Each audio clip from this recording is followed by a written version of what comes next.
ప్రసిద్ధ American magazine time అత్యంత ప్రభావవంతమైన వ్యక్తుల రెండో వార్షిక ఏఐ 100 జాబితాను విడుదల చేసింది. టైమ్ 100 అత్యంత ప్రభావవంతమైన వ్యక్తుల జాబితాలో ప్రపంచవ్యాప్తంగా ఆర్టిఫిషియల్ ఇంటెలిజెన్స్ ఏఐ అభివృద్ధికి సహకరించిన ప్రముఖ వ్యక్తులు ఉన్నారు. ఈ జాబితాలో 3 భారతీయుల పేర్లు కూడా ఉన్నాయి. వారిలో కేంద్ర మంత్రి అశ్విని వైష్ణవ్, బాలీవుడ్ నటుడు అనిల్ కపూర్, ఇక ఇన్ఫోసిస్ సహా వ్యవస్థాపకుడు నందన్ నిలేకని చోటు దక్కించుకున్నారు. ఈ 3 భారతీయులతో పాటు ఈ 100 మంది ప్రభావవంతమైన వ్యక్తుల జాబితాలో Hollywood star Scarlett Johansson, Mark Zuckerberg, Sundar Pichai, Satya Nadella వంటి సాంకేతిక రంగ ప్రముఖుల పేర్లు ఉన్నాయి. ఏఐ రంగంలో భారతదేశం ప్రయత్నాలకు నాయకత్వం వహించినందుకు గాను వైష్ణవ్ను గౌరవించారని తెలుస్తోంది. ఇక టైమ్ మ్యాగజైన్ ఏఐ అంటే ఆర్టిఫిషియల్ ఇంటెలిజెన్స్ విభాగంలో విశేష కృషి చేసిన 100 మంది ప్రభావవంతమైన వ్యక్తుల పేర్ల జాబితాను విడుదల చేసింది. ఈ ప్రముఖులు ఏఐ అభివృద్ధికి సహకరించారు. అందుకే ఈ జాబితాలో అనిల్ కపూర్ కూడా చేరిపోయారు.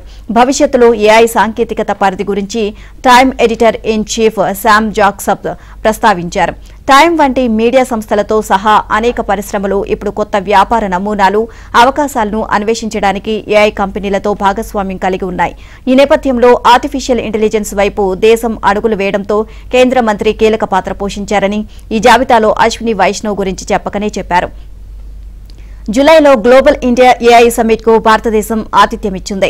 ఆ క్రమంలో 2000 మందికి పైగా ఏఐ నిపుణులు ఇందులో పాల్గొన్నారు. ఈ సమ్మిట్ లో సాంకేతికతను పెంచుకోవాల్సిన అవసరాన్ని వైష్ణవ్ గుర్తు చేశారని టైమ్ పేర్కొంది. భారత ప్రభుత్వం తన ఏఐ రంగానికి మద్దతుగా $1.2 బిలియన్ పైగా కేటాయించిందని అప్పుడు వెల్లడించారు. ఇటీవల ప్రైవేటు టెలికాం ఆపరేటర్లు అయిన రిలయన్స్, జియో, ఎయిర్టెల్ వి రీఛార్జ్ ప్లాన్స్ ను గణనీయంగా పెంచాయి. దాదాపు 15% మేర పెంచడంతో కస్టమర్లు ప్రభుత్వ రంగ బీఎస్ఎన్ఎల్ వైపు మొగ్గు చూపారు. సరసమైన రీఛార్జ్ ప్లాన్లు అందుబాటులో ఉండడంతో చాలా మంది కస్టమర్లకు బీఎస్ఎన్ఎల్ లోకి వెళ్లారు అంటూ కథనాలు వెలువడ్డాయి. ఇక మార్కెట్లో నెలకొన్న పోటీ, కస్టమర్లకు తరలి వెళ్లే అవకాశాలను దృష్టిలో ఉంచుకుని రిలయన్స్ జియో పలు ఆసక్తికరమైన ప్లాన్లను అందిస్తోంది. నెలకు $78 ఖర్చుతో 28 రోజుల అపరిమిత కాలింగ్, నెలకు 2 GB డేటా అందించే ఒక ఆకర్షణీయమైన ఆఫర్ ను జియో అందిస్తోంది. అయితే జియో ఫోన్ వాడుతున్న కస్టమర్లకు మాత్రమే ప్లాన్ వర్తిస్తోంది. ఇక జియో $895 ప్లాన్ వ్యాలిడిటీ 336 రోజులుగా ఉంది. అంటే వినియోగదారుడు నెలకు $75 ఖర్చు చేస్తున్నట్లు అవుతుంది. అపరిమిత కాలింగ్ తో పాటు నెలకు 2 GB డేటా, 50 SMSలు లభిస్తాయి. ఇంట్లో వైఫై ఉన్నవారు బయటకు వెళ్లినప్పుడు యూపీఐ పేమెంట్లు లేదా వాట్సాప్ వినియోగం కోసం డేటా అవసరమైన వారికి ఈ ప్లాన్ బాగుంటుంది. అయితే జియో ఫోన్ యూజర్లకు మాత్రమే ఈ ఆఫర్ వర్తిస్తుంది. మరోవైపు 8వ వార్షికోత్సవం సందర్భంగా రిలయన్స్ జియో ఎంపిక చేసిన అన్ని ప్లాన్లపై ప్రత్యేక ఆఫర్లు అందిస్తుంది.